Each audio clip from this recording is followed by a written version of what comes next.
Hello everyone, welcome to ECJ Square T channel. Vanakkam, Namaskar, Swagatam. So today we are going to discuss about a model for network security in this video. Okay, so when we talk about network security model, we have two principles. One is the sender and the other one is the recipient. So we have two principles in this transaction. One and both need to be cooperative for the exchange to take place.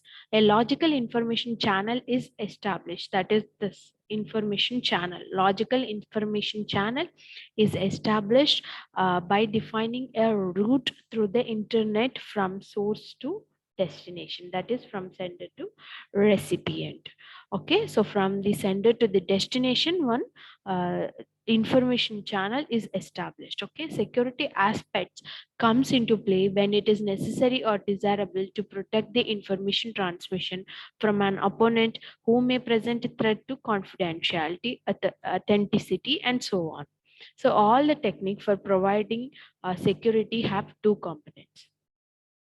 One is a security related transformation on the information to be sent. So example includes the encryption of the message, which scrambles the message so that it is unreadable by the opponent, and the addition of a code based on the contents of the message. That is what here you can view the secret information. So with our message, with our original plain text, we are going to add the secret information that using a security related transformation mechanism, and we get a secure message. So this secure message will be transmitted to the destination via information channel.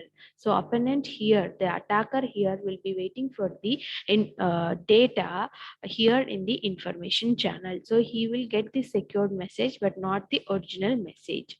So the secured message received at the destination point will be going for the security related transformation for decryption. After taking out the secret information, the message is delivered.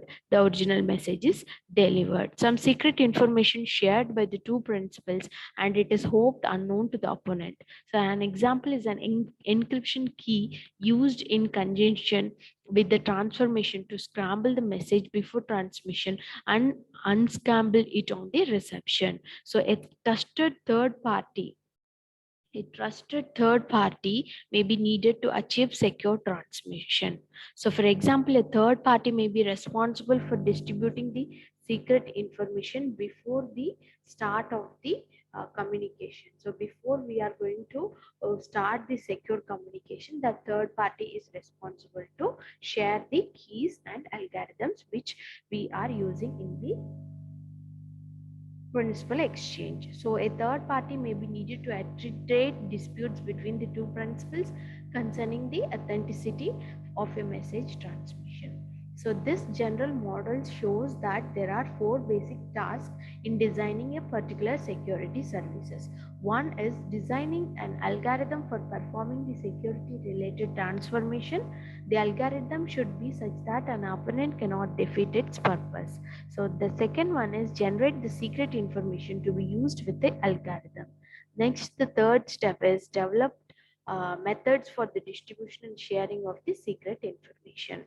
The last one is specify a protocol to be used by the two principals that make use of the security algorithm and the secret information to achieve a particular security services. So another type of unwanted access is the placement in a computer system of logic that exploits vulnerabilities in the system and that can affect application programs as well as utility programs, so such as editors and compilers. So programs can present two kinds of threat.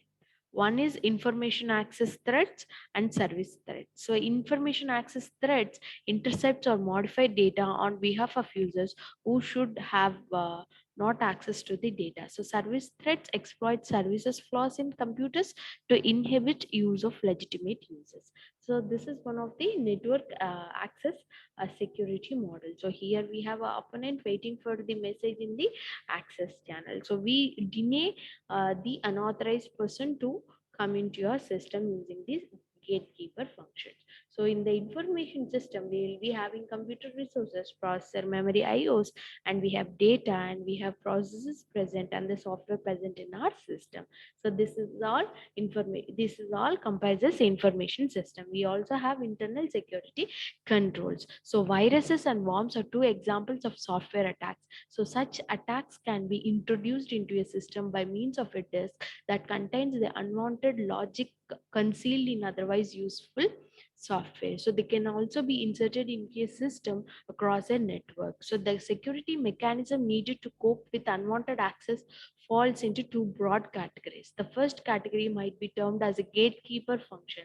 That is what this it includes password-based login procedures that are designed to deny access to all but authorized users and screening logic that is designed to detect and reject worms, viruses, and other similar attacks. So once either an unwanted user or unwanted software gains access, the second line of defense consists of a variant of internal controls that monitor activity and analyze stored information in an attempt to detect the presence of unwanted intruders.